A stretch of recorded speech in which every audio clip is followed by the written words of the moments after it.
Hoy, karnuba, magmamanok, magrarabit, at mga nag-aalaga ng hayop. Nanay, tatay, lolo, lola, mga kaibigan, kapatid at mga interesado sa pagkahayupan. Tara na po at sama-sama nating pasyalan ang aming munting farm. Namnama ika di kamtu maawanan Di pagyak sumagmamano abulan. Magandang araw po ulit mga karuba. Ito, maglilipat tayo ng mga sisiw galing sa incubator. Fresh from the incubator, maglilipat tayo dito sa isang brooder natin. Actually, first time na magkalaman tong brooder na to.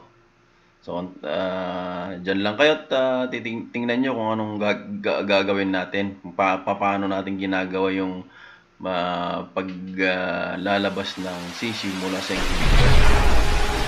Maraming salamat nga po pala sa ating mga bagong subscribers. Ayan, sa wakas dumarami na rin tayo.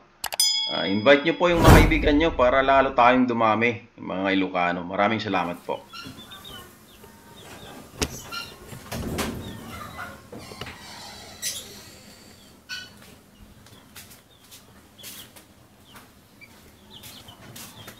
Lilipat na nga tayo ng sisiw, karuba. Kaya lilinisin ulit natin itong kan. Lalagyan natin sa kanila. Kunting yung napisangan naman.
Lalagyan natin ng sapit.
Oo nga po pala, mga karuba. Ngayon at nag-uulan, hindi naman po natin nagagamit yung mga AC natin. Ihanda na naman natin sila para sa bagong digmaan sa summer. So, yung mga gustong magpalinis, cleaning ng air conditioning, magpa-charge ng refrigerant o freon, installation of split type at saka yung mga window type air conditioning, retrofitting, yung kaibigan po natin sa Pindig, nag-home service po sila. Si Kumpad Noel Clemente. Ito po yung number niya, 0912-628-3294. Sa mga gustong magpalinis ng kanilang AC, magpa-maintain ng kanilang AC, tawagan nyo lang po yung number na yan. Si Kumpad Noel Clemente. Mabait po yan at saka garantisado yung mga trabaho nila. Diyan po, around Pindig area, yung mga malalapit po sa Pindig, pwede po rin nilang puntahan. Tawagan lang po sila. Maraming salamat po.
So ito yung paglalagyan natin ng patuka nila.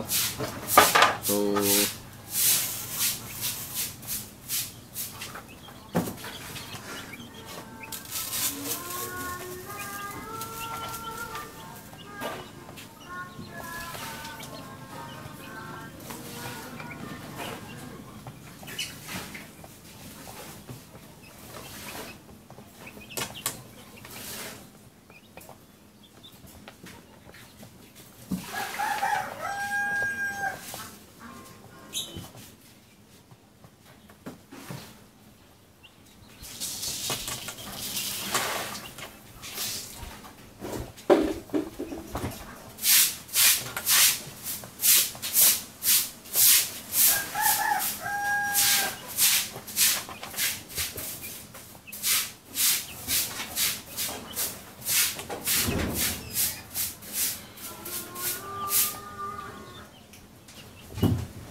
ba yung mga sisig.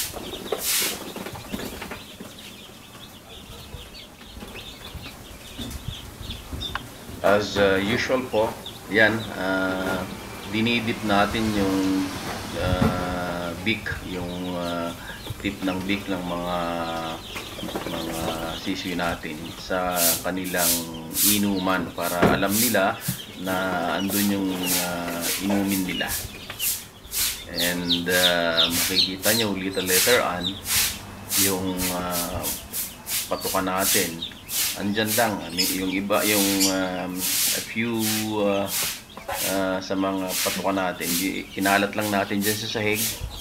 Tapos meron tayong plastic na pinaglalagyan wherein pwede nilang puntahan, as in hindi katulad ng hindi obvious na pakainan natin.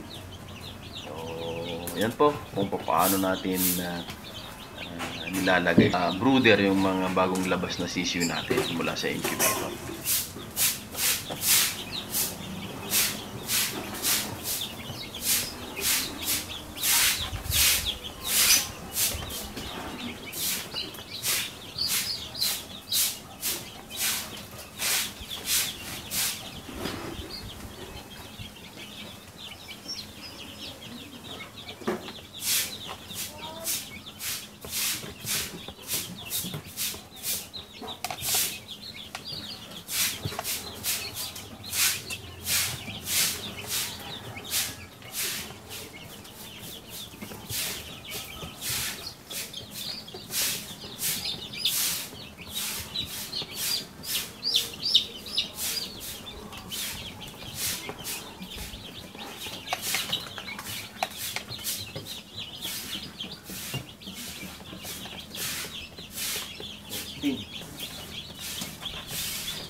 Ayan si Manny.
Okay.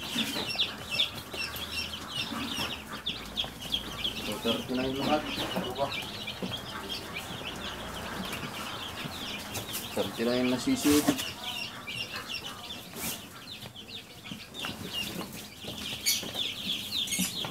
Ayan.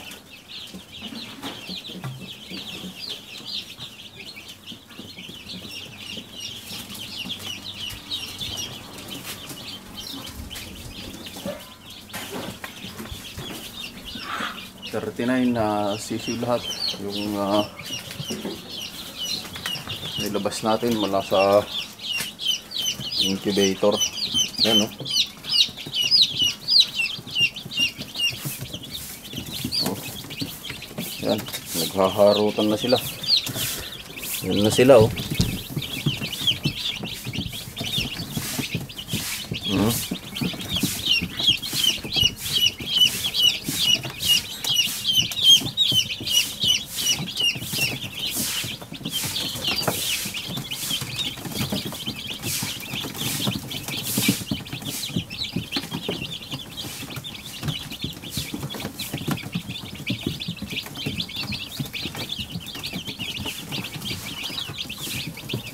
Diba?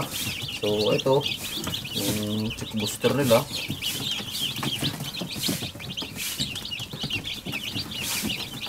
May mga tinapon tao dyan sa lapag para matuto sila, and then later on hindi na tayo maglalagay dyan, dito na lang din sa ating pakainan.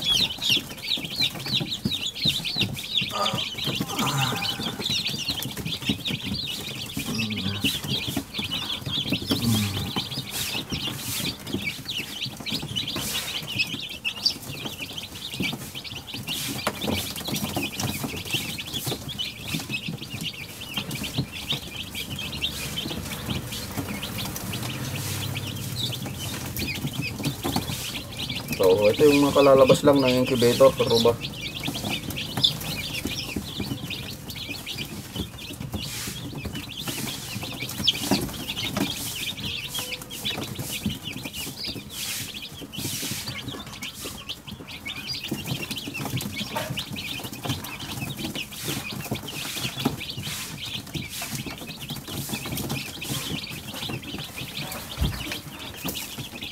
So after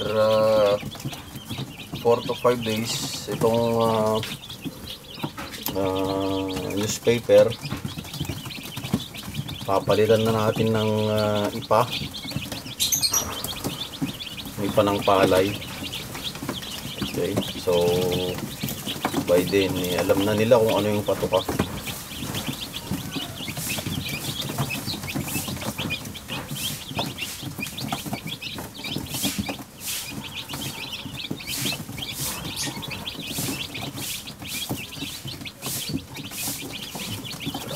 Natin to para kasi more or less dapat nasa 37 degrees centigrade yung loob, kasi kalalabas lang nila ng incubator para hindi sila mabigla. 37 kasi yung sa incubator yung temperature nya, so dapat ganyan din.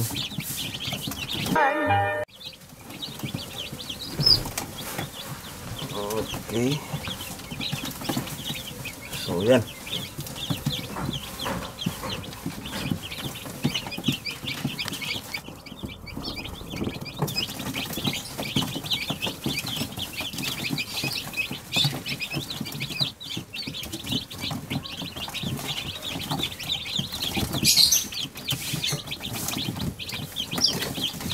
Mahina tong isang to.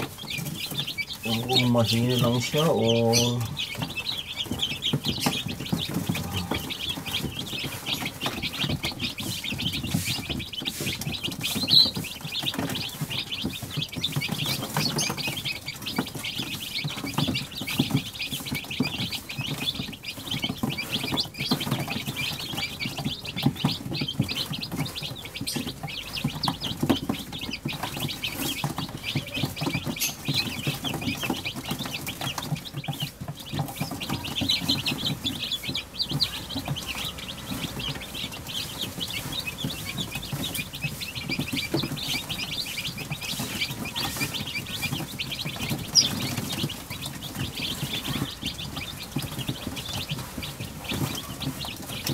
Okay, karuba.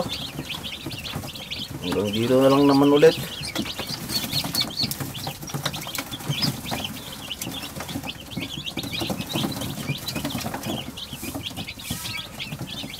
Sige. Magandang araw po sa ating lahat. Till here mga karuba. Manood kayo sa ating mga videos. Mag-subscribe. I-like nyo sila. Share nyo sa inyong mga kaibigan para dumami tayo. Lalo na po dito sa Ilocania. Napapansin nyo yung ating mga dialogue. Karami. I can even say na mas marami yung mga Ilocano dialogue natin. At may mga Ilocano 101 din tayo para dun sa mga hindi nakakaintindi ng Ilocano. Okay? So much for that. Salute to all of you and be safe. Mag-ingat tayo lalo na sa panahon ngayon. Alagaan natin yung ating mga katawan, hindi para sa atin, pero para sa ating mga mahal sa buhay. Okay? Sa ating pamilya, sa ating mga anak. Kasi kung magkakasakit tayo, hindi lang tayo magsasuffer. Mas magsasuffer yung ating pamilya. Okay? So, good day and see you in my next video.